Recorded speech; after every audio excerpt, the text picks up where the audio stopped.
فرما رحم فرما. بسم اللہ الرحمن الرحیم والصلاة والسلام علی رسولہ الکریم وعلی آلہ وصحبہ اجمعین، اما بعد. میرے محترم بھائیوں، بہنوں، بچوں، بچیوں، عزیزوں، جاننے والے، نہ جاننے والے، السلام علیکم ورحمۃ اللہ وبرکاتہ. کچھ دنوں سے میں قرآن سے اللہ کی پسندیدہ ہستیاں کون ہیں، کہ اللہ کس کو پسند کرتا ہے، ولی دوست کو کہتے ہیں. تو اللہ کا دوست کون ہے؟ وہ یہ کوئی وراثتی چیز نہیں ہے کہ ایک بڑے اولیاء اللہ تھے تو اب ان کا بیٹا بھی انہی جیسا ہوگا. ہمارے یہاں وراثت چلتی ہے کہ بڑے بزرگ کا بیٹا بھی بزرگ بن جاتا ہے، چاہے وہ کلین شیو ہو، وہ لوگ اس کے پاؤں چوم رہے ہوتے ہیں. جہالت ہے. تو آج میں تھوڑا سا سورہ بنی اسرائیل ہے، اس میں بھی سارے اخلاق بیان ہوئے. میرے بھائی بہنوں، ایمان لانے کے بعد انسان بنتا ہے، اور اس کے بعد اس کی قیمت، اس کا بڑا پن، اس کی وجاہت، اس کی شرافت وہ پیسوں سے نہیں ہوتی. پیسوں سے انسان مالدار تو ہو جاتا ہے، بڑا نہیں بنتا، بڑا نہیں بنتا. ہمارا علم غلط ہو گیا. بڑا بڑا بندہ جے بولدیاں 3 ملن یہ 200 مربع نوابہ فلانا ہے، نوابہ فلانا ہے. میرے بھائیو، یہ بالکل غلط علم ہے. بڑا وہ ہے جسے اللہ پسند کرے. بڑا وہ ہے جو میرے نبی کی زندگی کے پیچھے چلے. بڑا وہ ہے جس سے اللہ تعالیٰ راضی ہو جائے. باقی سب چھوٹے چھوٹے ہیں. تو آج ایک تیسری جگہ سے میں کچھ باتیں قرآن سے عرض کروں گا جن کا تعلق ہمارے ایمان سے بھی ہے، اخلاق سے بھی ہے. وہ ہے بسم اللہ الرحمن الرحیم. وقضى ربك الا تعبدوا الا اياه بالوالدين احسانا اما يبلغن عندك الكبر احدهما او كلاهما فلا تقل لهما اف ولا تنهرهما وقل لهما قولا كريما واخفض لهما جناح الذل من الرحمة وقل رب ارحمهما كما ربياني صغيرا. یہ بہت بڑا مضمون ہے. اللہ نے قرآن بھر دیا والدین کے خدمت کے لیے، والدین کی اطاعت کے لیے، والدین کی ماننے کے لیے. پہلا جملہ ہے اور تیرے رب نے فیصلہ کیا، ایک مطلب. دوسرا، اور تیرے رب نے حکم کیا کہ بندگی صرف اللہ کی ہے. بندگی صرف اللہ کی ہے. عبد اسے کہتے ہیں جو ہر بات پہ سر جھکا دے. عبد اسے کہتے ہیں جو ہر بات پہ بچھ جائے، اس کو عبد کہتے ہیں.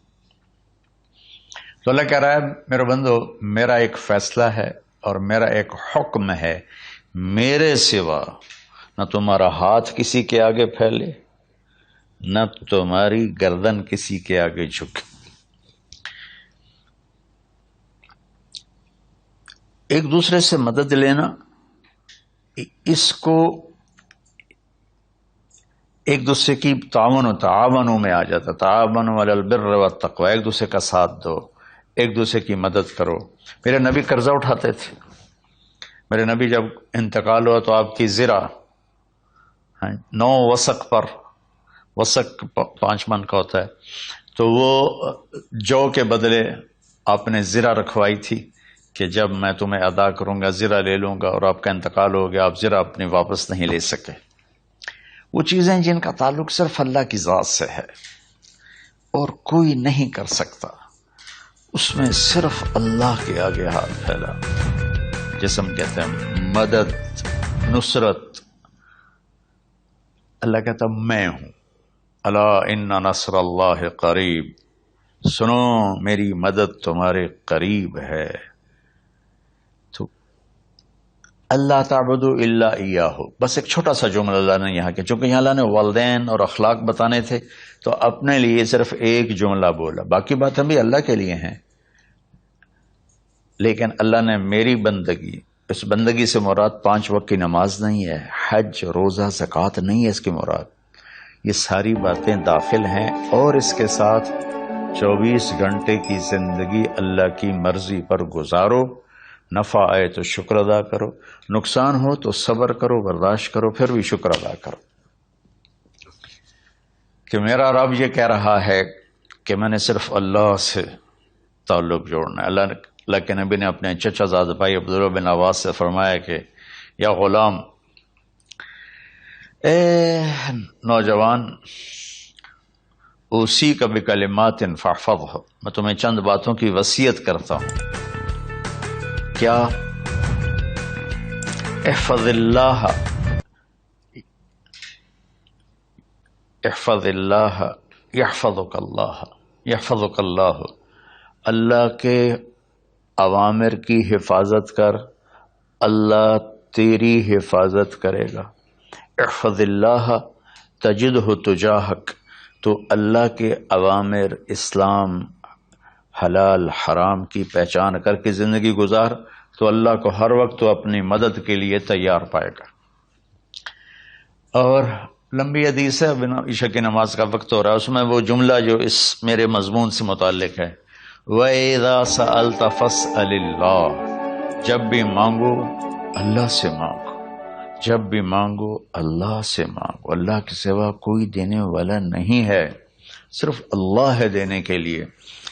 وَإِذَا اسْتَعَنْتَ فَاسْتَعِنْ بِاللَّهِ، اور جب مدد کے لیے ہاتھ اٹھاؤ تو صرف اللہ کو پکارو، جب ضرورت حاجت کے لیے مدد کے لیے ہاتھ اٹھاؤ تو اپنے اللہ کو پکارو۔ تو یہ حدیث کی بات بھی ہے، یہ قرآن کی بات بھی ہے۔ اس کے بعد آگے اللہ کہتا ہے وَبِالْوَالِدَيْنِ إِحْسَانًا، اور اپنے والدین کے ساتھ احسان کرو۔ احسان کا کیا مطلب ہے؟ اللہ آگے اسی کی تشریح کر رہا ہے۔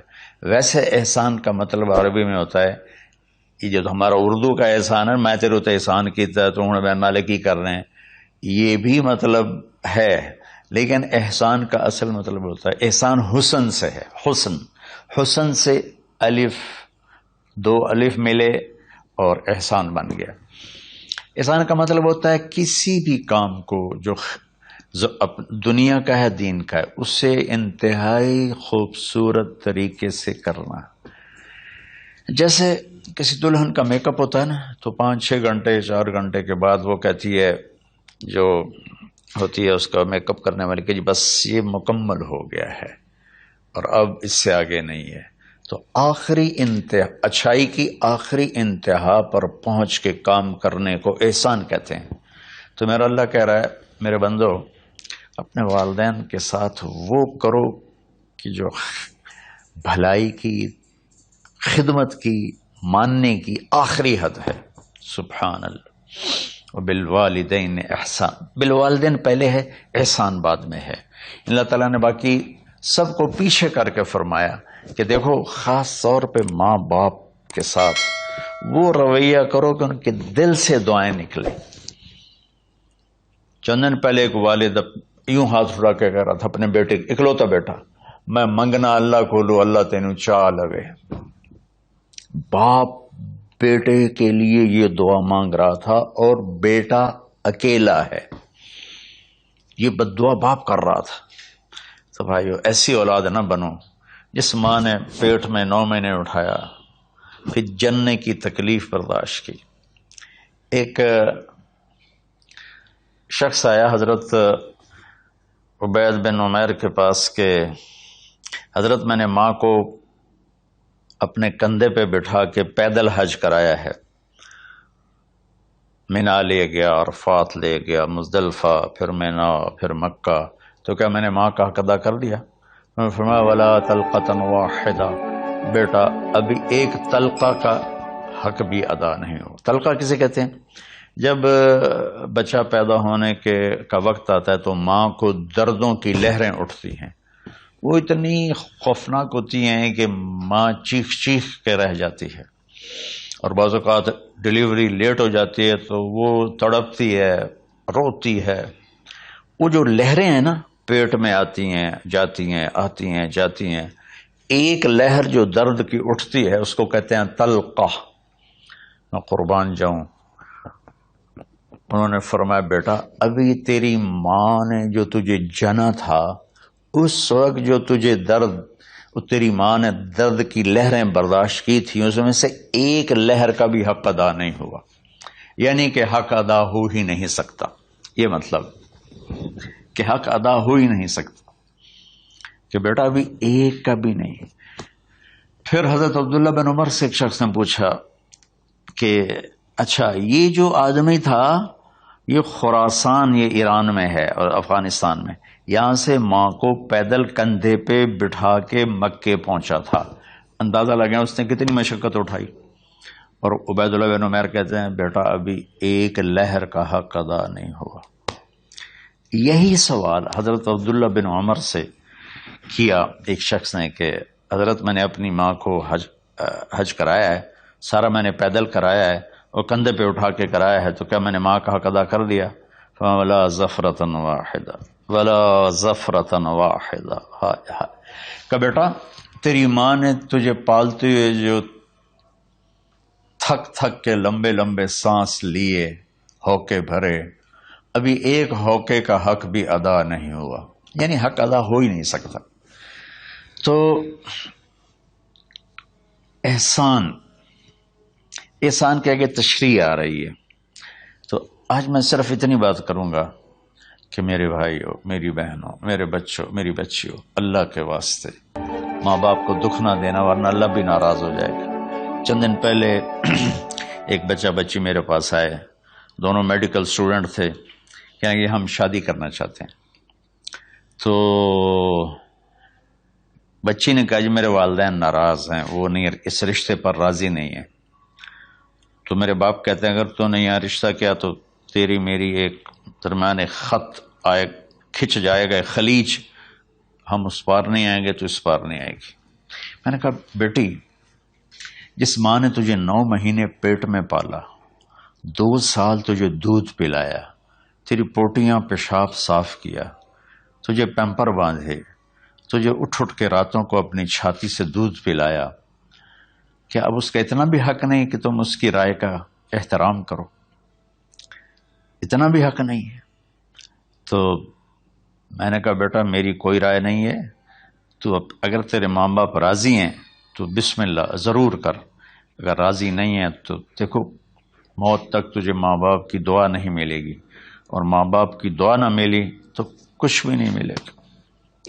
تو بھائیو دوستو، خاص طور پر آج کے کالج کے نوجوان بچے بچیاں یہ ماں باپ کے ساتھ بہت بدتمیزی کرتے ہیں، چونکہ اس میں والدین کا پہلا قصور ہے کہ انہوں نے ان کو دین نہیں سکھایا. بچپن میں انگلش میڈیم سکول، پھر او لیول، پھر اے لیول، تو انہیں کیا پتا ماں کون ہے باپ کون ہے. ایک پرانی بات ہے، ایک شخص اپنے بیٹے کو لے کر آیا کہ یہ میرا بچہ ہے اور یہ فلاں جگہ شادی کرنا چاہتا ہے اور ہم میں سے کسی کی رائے نہیں ہے اور یہ مانتا نہیں ہے. اور اس کے ساتھ اس نے نا دھاڑے مار کے رونا شروع کیا. تو میں نے بچے کو دیکھا تو یوں کر کے بیٹھا تھا، اس کا باپ رو رہا ہے، ہچ کیوں تو ایسے بیٹھا ہو. تو مجھے اچانک خیال آیا، میں نے کہا شیخ صاحب اس کو کہاں پڑھایا تھا؟ کہا جی امریکن اسکول. اس کے بعد آسٹریلیا بھیجا تھا مزید تعلیم کے لیے. ان کے شیخ صاحب اس بچے کا کوئی قصور نہیں، آپ کا قصور ہے. اس کو تو پتہ ہی نہیں میری ماں کیا ہے، میرا باپ کیا ہے. ایک ہماری تہذیب تھی وہ ختم ہو گئی ہے، اس میں علم نہیں بھی تھا تو ماں باپ کا. میں نے اپنی آنکھوں سے دیکھا، میں نے اپنے دادا کو دیکھا لیکن میں یاد نہیں، لیکن جو میرے دادا کے چھوٹے بھائی تھے ان کو میں سنبھلتا ہوں، ان کو میں نے دیکھا ہے. 3ری 4تھی جماعت تک میں تھا، 61 میں ان کا انتقال ہوا، میری 9 سال عمر تھی. تو 8 سال ان کے بیٹے جوان تھے، اور ڈیرے میں جب وہ بیٹھتے تھے تو ان کے بچے ان کے سامنے نہیں بیٹھتے تھے، ان کی پیٹھ کے پیچھے بیٹھتے تھے. اتنا ادب تھا، حالانکہ چاروں کے چاروں دین نہیں جانتے تھے، تہذیب تھی، ثقافت تھی، جو آج کی تہذیب نے ہم سے سب کچھ چھین لیا۔ اب بھی آپ جاؤ بیٹا تھر پارکر میں گیا ہوں 2-3 دفعہ، اور وہاں مسلمان نہیں ہندو عورتیں جب گاڑی گزرتی ہے تو گھونگھٹ کو نیچے کر لیتی ہیں، اپنا چہرے کو فوراً چھپا لیتی ہیں۔ تو خیر بہرحال میں نے کہا شیخ صاحب اس بچے کا قصور نہیں، آپ کا قصور ہے، تو میرے بچوں اپنے ماں باپ کو خوش کرو، راضی کرو، ان کا راضی ہونا اللہ کی رضا ہے۔ میں اس کی تفصیل انشاءاللہ آگے بتاؤں گا، آج میں صرف اتنا ہی میں نے تمہید باندھی ہے کہ ماں باپ کا کیا مقام ہے، ان کی کیا عزت ہے۔ ایک شخص آیا، یا رسول اللہ میرا باپ میرے پوچھے بغیر میرا مال خرچ کر لیتا ہے۔ آپ نے کہا بلاؤ، چونکہ بچے کا ذاتی مال اگر ہو تو شرع کے لحاظ سے باپ پوچھ کے استعمال کرے، بغیر پوچھے استعمال نہ کرے۔ جب اسے پتہ چلا کہ میرے بیٹے نے شکایت کی ہے، تو عرب کی شاعری تو مشہور تھی، انہیں دل دل میں کچھ اشعار پڑھے۔ جو آیا تو جبریل پہلے آ گئے، یا رسول اللہ اللہ تعالیٰ کہہ رہے ہیں آپ اس سے پوچھیں وہ شعر بتاؤ جو تیرے کانوں نے تو نہیں سنے، تیرے دل میں آئے تھے اور اللہ نے سن لیے۔ تو اللہ کے نبی نے فرمایا بھائی تیرا انشاءاللہ کیس سنتے ہیں، لیکن پہلے وہ شعر سناؤ جو تم نے تو نہیں کہے زبان سے پر اللہ نے سن لیے ہیں۔ تو پھر اس نے وہ اشعار پڑھے، اور اس کے آگے کیا ہوا یہ میں انشاءاللہ اگلے کلپ میں بتاؤں گا کہ باپ کا کیا مقام ہے، ماں کا کیا مقام ہے۔ السلام علیکم ورحمۃ اللہ۔ کرم فرما، رحم فرما، کرم فرما۔